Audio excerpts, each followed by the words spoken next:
Hello students, SPSS ITI YouTube channel में आपका स्वागत है। आज हम फिर से आपके लिए कुछ कंप्यूटर शॉर्ट फॉर्म्स लेकर आपके सामने उपस्थित हुए हैं। आशा है आपको इन सब से थोड़ा हेल्प मिलेगी आने वाले एग्ज़ाम्स में। तो इनको बताने के साथ साथ इसको हम थोड़ा सा डिस्कस भी करेंगे।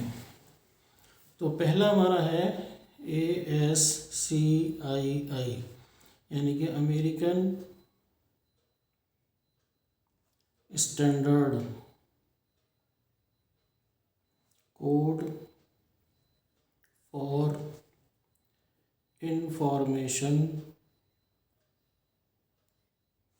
Interchange. American standard code for information interchange, ये एक तरह की हमारी भाषा होती है जिसको कंप्यूटर अंडरस्टैंड करता है। ये डिजिटल फॉर्म में होती है। कंप्यूटर जो भाषा समझता है वो केवल डिजिटल फॉर्म वाली ही समझता है। ठीक है, तो ये ASCII हमारी एक लैंग्वेज, एक भाषा है जिसका फुल फॉर्म है American standard code for information interchange. दूसरा है हमारा BCD, बाइनरी कोडेड डेसिमल।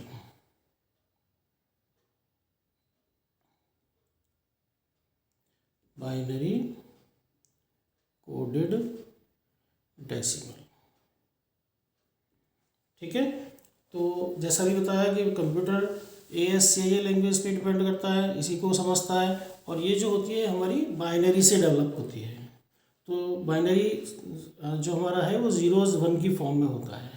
ठीक है, तो बाइनरी, इसका BCD का फुल फॉर्म क्या हुआ? Binary coded decimal. नंबर 3 आपका है BIOS, यानी कि basic input output system. Basic input output system, ये हमारा एक तरह से सॉफ्टवेयर है। ठीक है, ये सॉफ्टवेयर होता है जो जब भी हम अपने कंप्यूटर को ऑन करते हैं तो जो सबसे पहला कार्य करता है आपके पार्ट्स को, जितने भी आपके कंप्यूटर के साथ पार्ट्स अटैच हैं उनको चेक करने का कि वो सभी ओके हैं या नहीं। ठीक है, तो BIOS का फुल फॉर्म क्या हुआ? Basic input output system.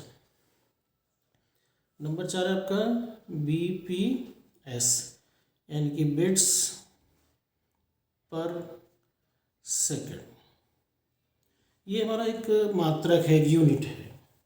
ठीक है, जो हमारी इंटरनेट वगैरह की स्पीड नापने का काम करता है, जिससे आप चेक करते हैं कि हमारी जो नेट की स्पीड है वो कितने kbps या bps आ रही है।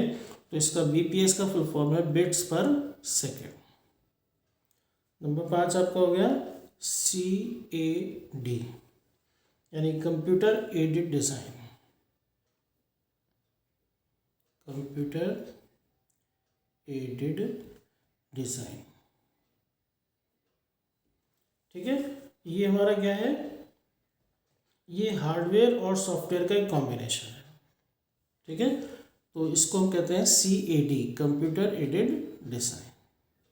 नंबर 6 आपका है CD-ROM, यानी कि compact disc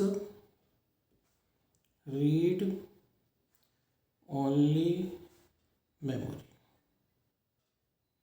compact disc read only memory, जैसे मैंने बताया था पहले कि CD हमारी कॉम्पैक्ट डिस्क होती है जिसमें आप डाटा स्टोर करते हैं। ठीक है, फ्यूचर यूज़ के लिए या एक सिस्टम से दूसरे सिस्टम में ट्रांसफ़र करने के लिए। वैसे भी आपने देखा होगा CD DVD आजकल मार्केट में बहुत अवेलेबल है। तो CD जो है हमारी compact disc read only memory है, यानी कि जो हमारी उस डिस्क को रीड करती है। ठीक है, ये केवल एक रीडेबल मेमोरी है जिसको केवल रीड करती है, तो इसको कहते हैं CD-ROM, compact disc read only memory. Number 7 है आपका DAC, digital to analogue converter. Digital to analogue converter. ठीक है, ये डिजिटल सिग्नल्स को एनालॉग सिग्नल्स में कन्वर्ट करता है, तो इसको कहते हैं DAC, digital to analogue converter. Number next आपका 8 DBMS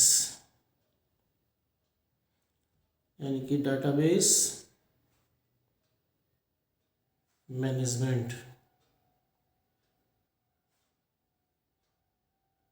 सिस्टम।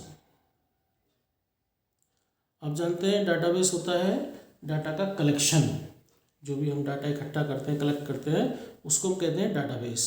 और उस डाटाबेस को मैनेज करने के लिए जो हम सॉफ्टवेयर वगैरह यूज़ करते हैं वो कहलाते हैं डाटाबेस मैनेजमेंट सिस्टम।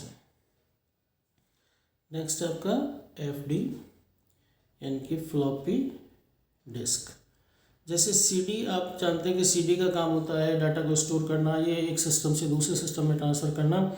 ऐसे ही इससे पहले हमारी यूज़ होती थी FD यानी कि फ्लॉपी डिस्क। फ्लॉपी डिस्क की जो कैपेसिटी है वो CD की अपेक्षा बहुत कम होती थी। तो जो फ्लॉपी डिस्क है इसका भी काम यही था कि या तो हम डाटा को फ्यूचर यूज़ के लिए सेव करके रखें या एक सिस्टम से दूसरे सिस्टम को ट्रांसफ़र करें। तो FD का मतलब हुआ फ्लॉपी डिस्क। नेक्स्ट है FDD यानी कि फ्लॉपी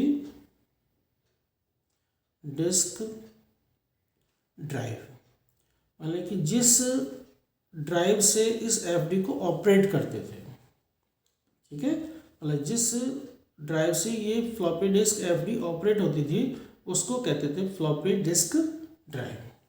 तो ये आज हमारे 10 क्वेश्चंस हुए। इसी तरह से और अगले नेक्स्ट शॉर्ट फॉर्म्स देखने के लिए हमारे इस चैनल को आप देखते रहिए और इसको ध्यान से समझते रहिए, और डिस्कशन से हो सकता है आपको कुछ, मुझे विश्वास है आपको फ़ायदा मिलेगा। तो इसी तरह की और वीडियोस देखने के लिए आप हमारे इस चैनल को सब्सक्राइब कीजिए, लाइक कीजिए और अपने दोस्तों के साथ शेयर कीजिए ताकि उन लोगों को भी इस चीज़ का फ़ायदा मिल सके। Thank you.